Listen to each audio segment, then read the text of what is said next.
everyone, welcome to Bumble and Bumble Education. My name's Bit and I'm a member of the House of Bumble Collective. Today we're going to be exploring one of my favorite haircuts, a short razor cut, the Pixie. It's going to be a modern take on a classic shape, something with a lot of movement and a little bit of edge, because it wouldn't be Bumble and Bumble without that. I want to take you behind the chair with me, so I'm gonna wear a POV camera so that you're seeing what I'm seeing while I'm doing this haircut. After we've prepped our hair with some product, today I use Hairdresser's Invisible Oil and a little bit of thickening spray. We're going to divide the head up into our main sections: the top, both sides, and then the back. We are doing this on wet hair today because we want to be able to have a nice amount of slip in the hair before using our razor. We're going to be taking her quite short, but even though we're doing a pixie, it should not feel like a helmet. It should still move, it should still feel lived in.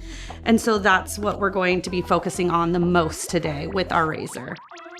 In order to create the ability to wear something that looks really soft, we want to have our clean, disciplined sections, because clean sections equal organized chaos. So it may look like it's really done organically. However, all of the control behind it is why it allows it to live and breathe that way.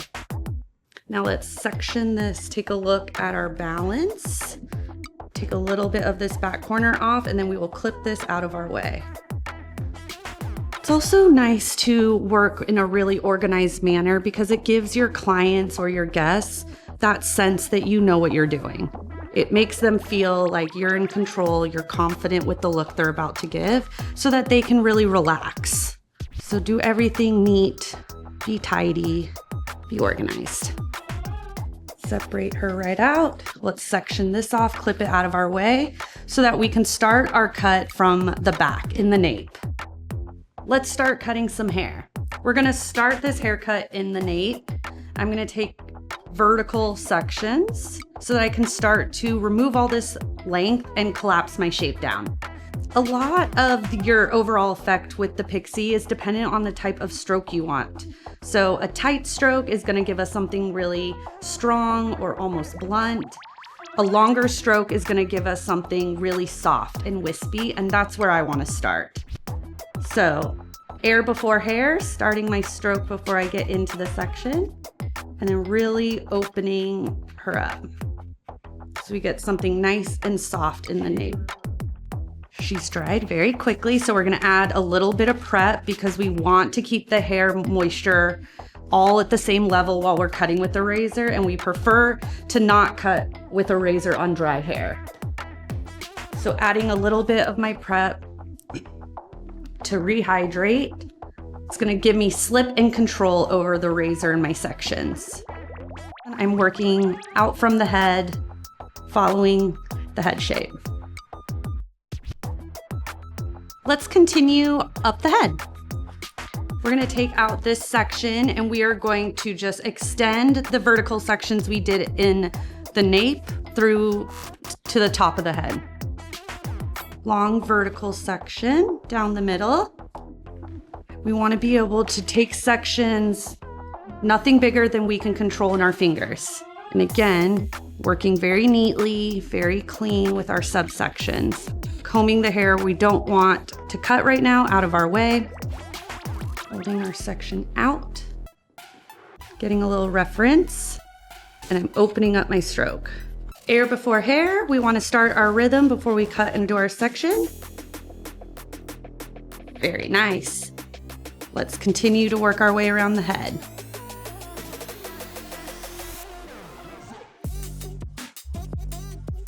Now let's transition to the sides. Instead of doing vertical sections like we did in the back, we're gonna start on our sides with diagonal sections. Why do we use diagonal sections around the face? It's gonna create softness around the face. It's going to create a really, really gentle hugging of that front hairline. It's also a great way to transition your front and your back because you can see it point A and point B, and you can connect them this way. We also are using specifically diagonal back sections because as we cut with this diagonal back with the razor, when we comb it down, it's actually going to hug and give us a nice little curl into the face. So that's gonna, again, create that softness on what we're looking for of a pixie front hairline. Again, opening up the rhythm, we want this to be very soft in the front hairline. My fingers are following the angle at which my section is to give us a really nice, just soft, round shape around the face. When I'm doing this around the face, I'm using the edge of the blade, which is gonna be the sharp part that goes the full length that allows us to cut a clean, crisp line with variation. And the variation is our stroke. I'm gonna take a little weight out right here in the corner. I can feel its density. I'm also using the edge of the blade, not necessarily the tip or the heel, and an open stroke so that I can create a really diffused line in the hairline. I want to just be mindful and avoid using the flat of the blade, which is going to shred the hair and create no line. I also want to avoid using too tight of a stroke for her because it's gonna create a really hard defined line. And I want something that's gonna be soft, modern, and grow into a bunch of different variables for her as it's being worn. So my first diagonal back section is complete, and now we are going to continue to work our way back. The thing about pixies is, even if you're a short hair wearer, you still want to be able to style your hair more than one way. You want the versatility, just like someone with a bob or long layers wears. So by keeping all these things in mind, some length behind the ear, some softness around the face, when I'm cutting a pixie, I'm always thinking about how's this gonna look in 4 weeks, 6 weeks, 8 weeks. So that way they have options and different ways they can style their hair. So we're gonna repeat, mirror what we did on the right side here on the left side.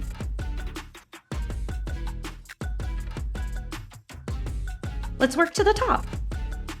The top is where we can really create a lot of movement. We can express a lot of creativity at the top when we're doing this on a pixie, because this is really where all the action is. Do we want it to be textured? Do we want it to be sleek and tight? That's all coming from this top section.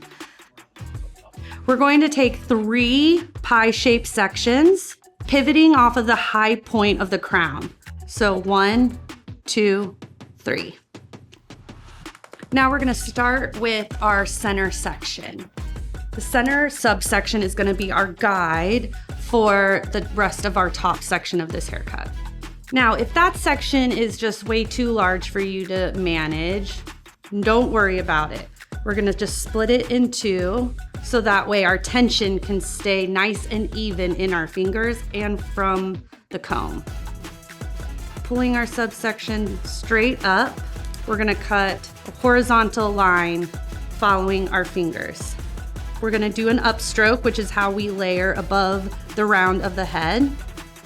Still doing air before hair, still creating that same rhythm as we were, just in a motion that keeps it consistent and balanced with what we did everywhere else. Pull the section up. We're gonna combine it with what we cut in the back, again, so we can control. I am going to pull this front section that's gonna sit on her front hairline straight up. And what happens when we do that is that front hairline is getting slightly over directed straight up from the head.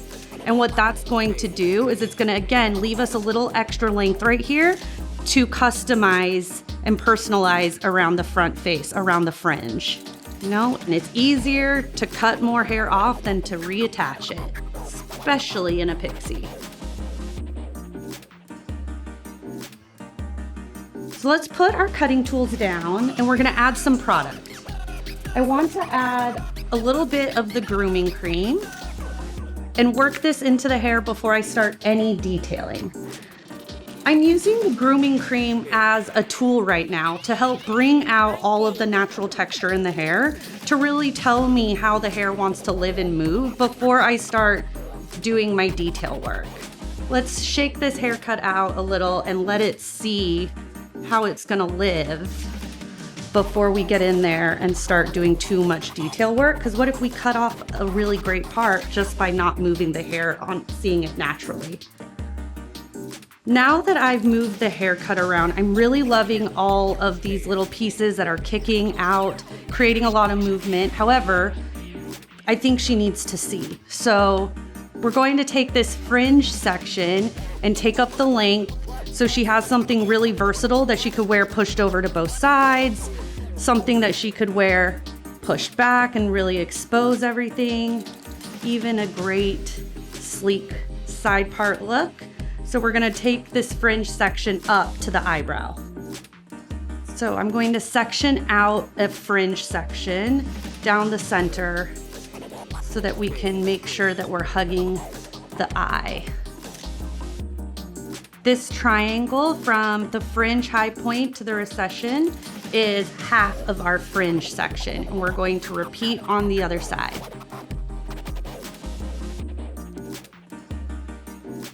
I'm going to, again, really open up my stroke here. I want to see a lot of movement. I don't want this to look like a heavy fringe. I want it to just land wherever it wakes up that day. A more open stroke is going to allow for more variation in your fringe section. If I wanted something a bit tighter and stronger, I would have done a short stroke. I can show you a short stroke down here, the difference. A really tight or short stroke is gonna give a much more defined line than what I'm looking for my fringe. I'm looking for something really open and soft that can be worn a bunch of different ways. So opening up the stroke, I want it to look really irregular, right? Quite a difference than that last section I showed you with a tight stroke. The balance is there, the movement is there. I think we can start getting into styling. So as I'm wrapping and taking a look at this cut, I think it looks great. I think it's a great transition haircut for a client that maybe is going long to short and hasn't been short ever, or hasn't been short in a long time. It's still gonna give a lot of movement and the feeling of a lot of hair. However, this is Bumble and Bumble, and we need to rough it up just a little bit. I wanna take this down shorter, take the sides down a little bit shorter, so that way we're getting a tighter shape and that clean, classic Pixie look with a modern edge to it.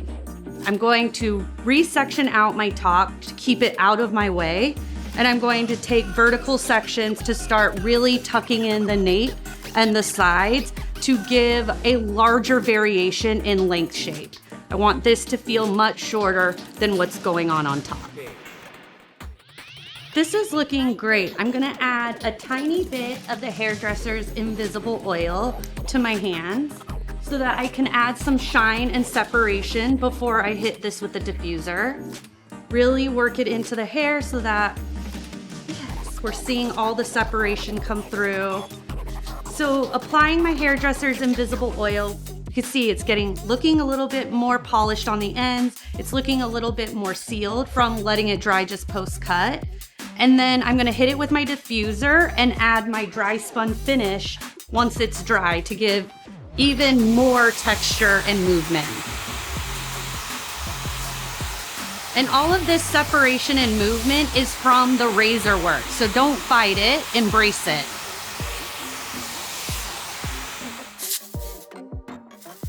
It's really amazing. It's gonna create some lift. It's gonna create a lot of airiness within the shape, which is what we're looking for, right? Pixies should look like they move too. They shouldn't look that if the wind hits it, it just stays still. Adding texture, lift, movement. And here you have it, the Bumble and Bumble Pixie. A sophisticated cut with a little bit of rock and roll, a little bit of edge, and a lot of movement. Thank you for joining us today at Bumble and Bumble Education. I'm Bit, a member of the House of Bumble Collective. For more tips and tricks like you saw today, follow us at Bumblepro. We're looking forward to seeing you again soon, whether it be at a salon, in a class, or backstage.